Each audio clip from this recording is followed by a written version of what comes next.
Peggy 32. Bon salut, c'est Romul et Bon Tuyau. Alors aujourd'hui je te fais une petite vidéo. Je vais te présenter un produit qui est quand même assez pas mal, je pense, pour les gens qui ont une Super Famicom japonaise ou une Super NES américaine. Alors je ne sais pas, mais il me semble que ça marche aussi avec les Super Nintendo françaises. Alors on va t'expliquer un petit peu, parce que j'en vois beaucoup, hein. On les voit, nos amis, les pros d'émulation, émulation. Ouais, ok, alors t'as les mecs qui te vendent des consoles, hein, des consoles Made in China, hein, Made in China, qui coûtent en moyenne 60 balles si tu veux un truc qui tourne à peu près nickel.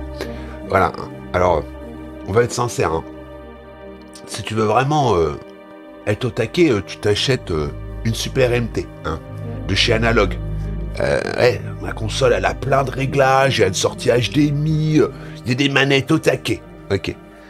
Mais quand tu t'achètes la console, ben ton porte-monnaie, il y a un trou dedans. Et surtout, si après tu veux aller acheter, tout simplement la version Mega Drive, hein, parce qu'il y a encore d'autres, il y a encore d'autres versions. Il y a la version Game Boy, je crois, qui voulait sortir. Et à chaque fois, c'est dans les 250-300 balles la console. Une Super Nintendo française, je la trouve beaucoup moins chère. Alors après, je vais encore entendre les gens, ouais, mais après, faut acheter des jeux, blablabla. Mais t'achètes une console française avec 2 manettes, une Péritel et un secteur. Puis après, t'achètes, tu sais, les fameuses cartes où dedans, tu mets une carte SD, et puis après, tu mets tous les jeux. Alors pour un investissement de 1/10 de toutes ces consoles, imagine-toi, t'achètes une Super Famicom Jap ou américaine, hein. Une Super Famicom en loose, ça tourne dans les 70 balles en moyenne, hein, 70 balles, avec une Péritel et un secteur, on va dire, universel, hein. Donc 70 balles, 1 ou 2 manettes, hein, voilà. Là-dessus, tu rajoutes le petit appareil que je vais te montrer, parce que moi, ça me fait bien rire. Alors après, il y en a aussi qui vont venir vous parler des fameuses consoles, les Astro machins, là, vous savez, les consoles, vous avez Super Nintendo, Mega Drive, enfin bon, les clones chinois, hein. La gueule des clones chinois, quand tu mets les cartouches dedans, il y a des fois c'est pas reconnu. Puis quand tu mets les fameuses cartouches avec la carte SD, et des fois ça passe pas, hein. Ou voilà quoi. Alors c'est pareil, hein. Tout ça, après c'est à vous de regarder, c'est à vous de chercher. Puis après je vois les gens qui viennent me dire, ouais, faut jouer sur tube cathodique. Ouais, mais si t'as plus de tube cathodique et t'as pas de place chez toi, tu joues sur un écran HD. Et puis le problème des écrans HD, c'est qu'il n'y a plus de Péritel. Donc il faut que tu achètes un adaptateur, hein, Péritel vers HDMI. Hein. Et puis souvent, les adaptateurs HDMI vers Péritel, ou vice versa, voilà, la qualité de fabrication n'est pas au taquet, à part que tu prends des modèles haut de gamme. Mais tu sais, il y a aussi des trucs assez bêtes, hein. C'est des USB, tu vois, tu peux avoir des entrées en USB, tu peux avoir des entrées en AV, des entrées en HDMI. C'est quoi ton truc? De quoi tu nous parles? Écoutez, vous avez aussi la possibilité d'acheter un boîtier, hein, où tu mets, je te donne un exemple, un truc tout bête, tu mets, en plus, ce qu'il y a de bien, c'est que ce boîtier-là, ça fait, comment t'appelles, carte d'acquisition, hein. Donc c'est-à-dire que t'as même plus besoin d'aller acheter des boîtiers de chez Elgato ou de chez Avermedia, des cartes d'acquisition. C'est tout simple. Tu mets ta Super Famicom avec les entrées RCA. Les RCA, c'est les jaunes, la jaune et la rouge, voilà. Et puis la blanche, c'est pour autre chose. Donc tu branches ça dessus, tu allumes ta console et pim pouf, le signal rentre dans le boîtier le transforme et le renvoie sur ta télé en HDMI, d'accord? Et puis là-dessus, t'as une carte SD où tu peux capturer directement, tout simplement, tes jeux, quoi, hein. Alors tu as aussi une Péritel dessus. C'est-à-dire que c'est des boîtiers, ils font tout, hein. Ils font tout, c'est au taquet. Bon, ils coûtent quand même assez cher, ces boîtiers-là. Ils coûtent 250 balles. Alors, est-ce que c'est plus avantageux d'aller acheter un boîtier Avermedia ou Elgato à 200 balles, hein, à peu près, hein. Un bon boîtier d'acquisition, faut compter 200 balles, hein, entre 200 et 230 balles. Ou tu as une seule entrée en HDMI, Et puis t'es obligé en plus de passer par un logiciel de capture. Bon, le truc que je te parle, c'est pareil, hein, tu le mets sur ton PC, tu le mets sur ton OBS, il est détecté, t'as tous les trucs. Mais après, c'est pareil, hein. Tout ça, c'est quoi? C'est de la débrouillardise, et on cherche un peu, on gratte le dossier. Alors moi, je vais te montrer une photo, puis je te mettrai le lien en dessous de l'Amazon où tu trouves. Alors ça, c'est un petit truc assez sympathique, tu vois. C'est ce qu'on appelle un convertisseur, toi, d'extension, tu vois. Hein, c'est tout bête, hein. Tu vois, c'est des jeux Mega Drive que par la magie de la technologie, eh ben, tu peux mettre des jeux Mega Drive dans ta Super Famicom. Voilà. C'est marqué, hein. Voilà. En plus, tu vois, ce qui est quand même assez humoristique, c'est que avec un autre boîtier, tu transformes ta Super Famicom en boîtier HDMI.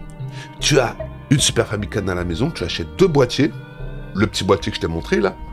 Ensuite, tu achètes un autre boîtier et ça transforme ta Super Famicom en Mega Drive. Et en plus, avec une sortie en HDMI. Donc la qualité, elle est au taquet. Hein. Alors, on les voit tous, hein, nos amis les rigolos, hein, qui viennent te dire « Ah, faut l'acheter une analogue, il faut aller acheter la Polyméga, il faut aller acheter ci, il faut aller acheter ça. » Ouais. Mais pour 1/10 du tarot, 1/10 du tarot, 1/10 de tout ça, bah, voilà. Alors après, il y a d'autres trucs, hein. Il y a l'émulation, il y a les fameux boîtiers, là, que c'est même pas de l'émulation, c'est la même chose. Mais le boîtier coûte 400, entre 500 et 600 balles le boîtier, que pour 300 balles, bah, tu te retrouves avec beaucoup de trucs, hein. Bon, alors après, on va être d'accord, ça, c'est que si tu fais du rétro sur de la 16 bits, hein, et tu as la même chose avec de la NES, de la Master System. T'as juste des... C'est ça qui est assez humoristique. C'est que les mecs, ils croient qu'il faut que tu aies le support d'origine. Genre toi, une Master System, tu mets ton carte mode dedans. Moi j'appelle ça un carte mode, mais c'est pas un carte mode, hein, où tu mets ta carte SD dedans, tu mets tous tes ROM et après tu lances. T'as la même chose sur Super NES, Mega Drive, la NES... T'as tout ça. T'as même maintenant la même chose pour PS1. Hein.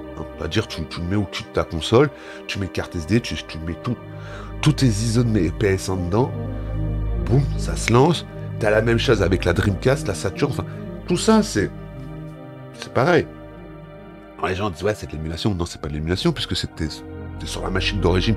Donc, c'est pas de l'émulation. En fin de compte, tu fais tout simplement que charger le jeu en mémoire dans la console.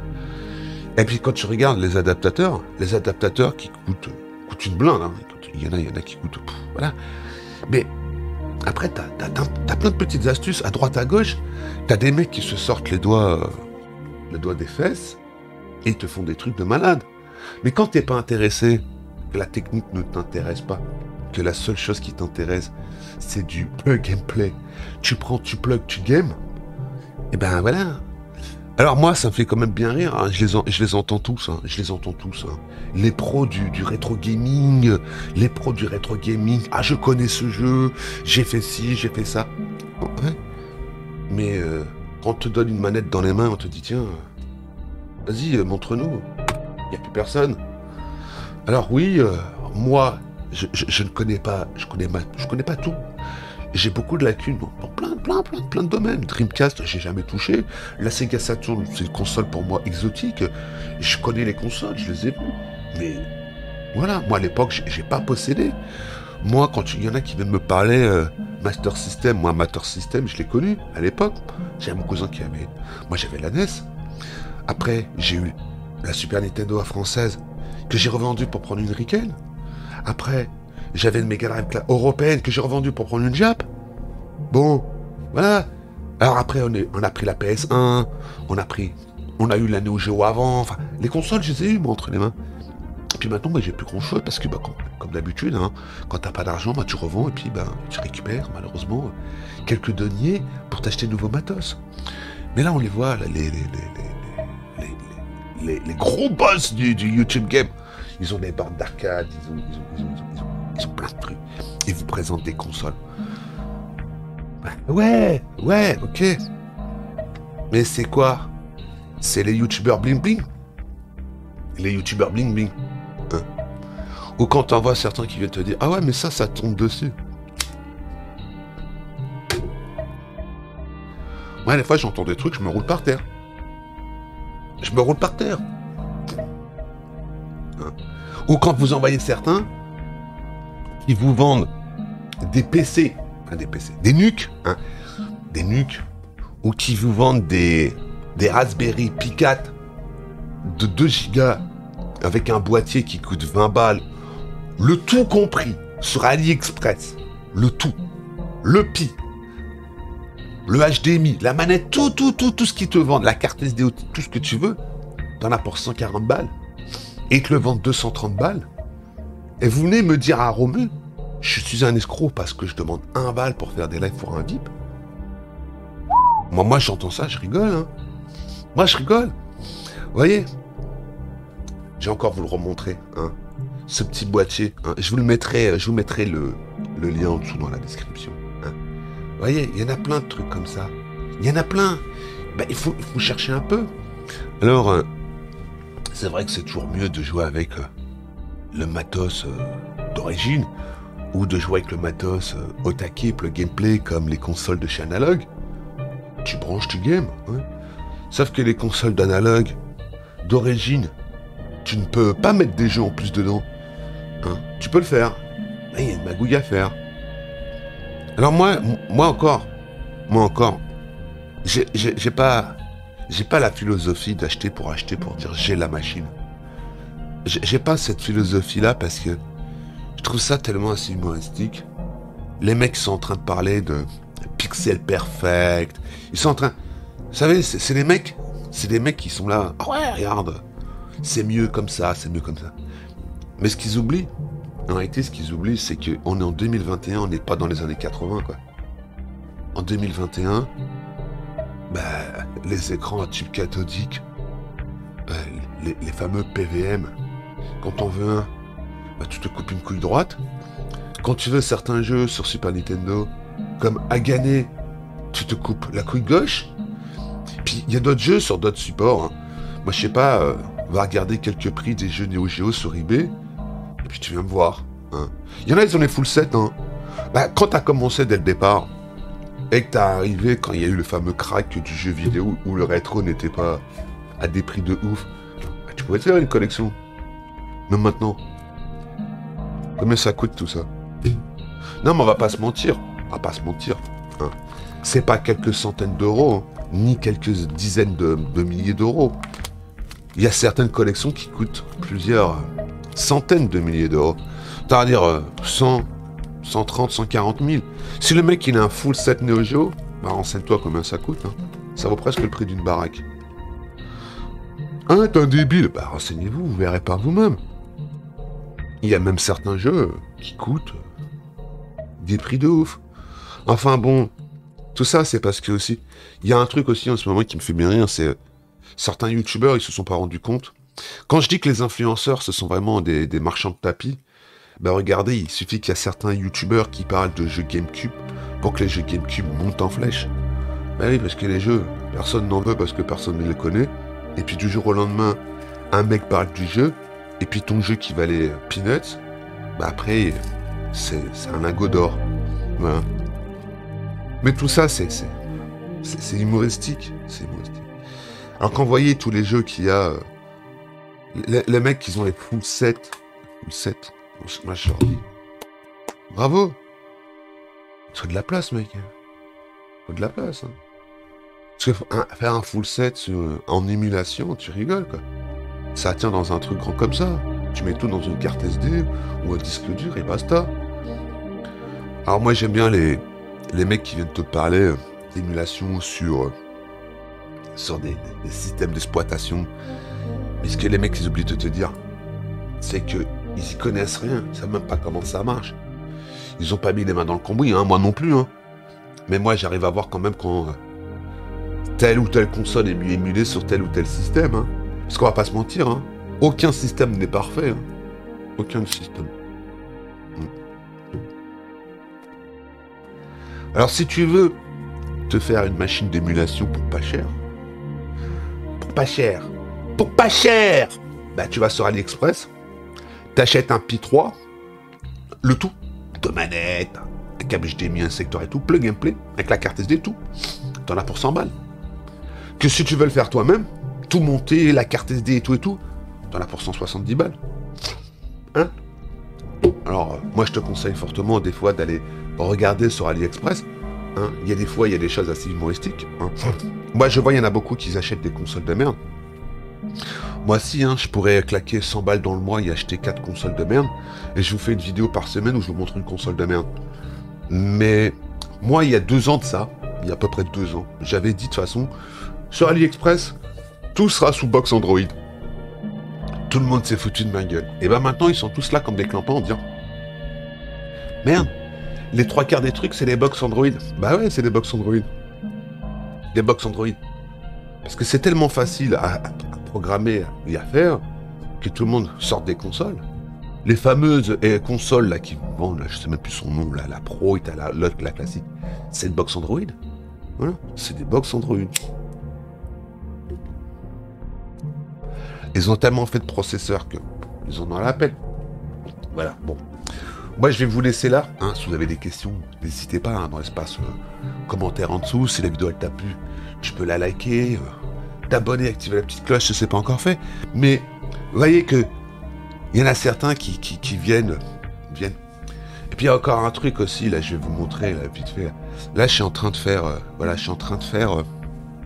une carte SD de Raspberry avec le nouveau logiciel qui est dispo sur le site de nos amis, on dira pas le nom, mais il a l'air d'être pas mal ce petit logiciel. Alors, d'habitude, je passais par Etcher. Hein, vous connaissez Etcher, c'est pour faire les ISO de Batocera, Recalbox, Retropie. Hein. Tu récupères une ISO, tu mets ta carte SD dans ton PC, tu dis allez, vas-y, roule. Le truc formate la carte, t'inscris les trucs dessus. Mais moi, j'ai l'impression que depuis que c'est devenu un R, un E, qui a 2 partitions, et ça, c'est ma carte SD, c'est de 256. Alors, la première fois avec Etcher, mon PC a tourné 14-15 heures, arrivé à 99%, bim boum badaboum, niqué. Avec celui-là, 65%, bim boum badaboum, erreur. Alors, j'ai changé de carte SD, là je suis passé sur une autre carte SD de 256 Go que j'ai. Vous voyez, c'est du générique. Hein. Donc l'autre c'était une scan disc. Hein. On va voir si ça le fait. Mais les écritures, voilà quoi. Bon allez, je te laisse là. Je te souhaite une bonne fin de journée. Et puis peut-être que prochainement vous verrez si je reçois mon Raspberry Pi 4 et que j'arrive à faire la carte SD. Ben, on se verra une ISO de chez Calistero qui était pour moi la meilleure ISO pour Raspberry Pi 3. Voilà, bon allez, moi je te laisse là, je te souhaite une bonne fin de journée. Et puis bah, je te dis à plus tard dans le bus.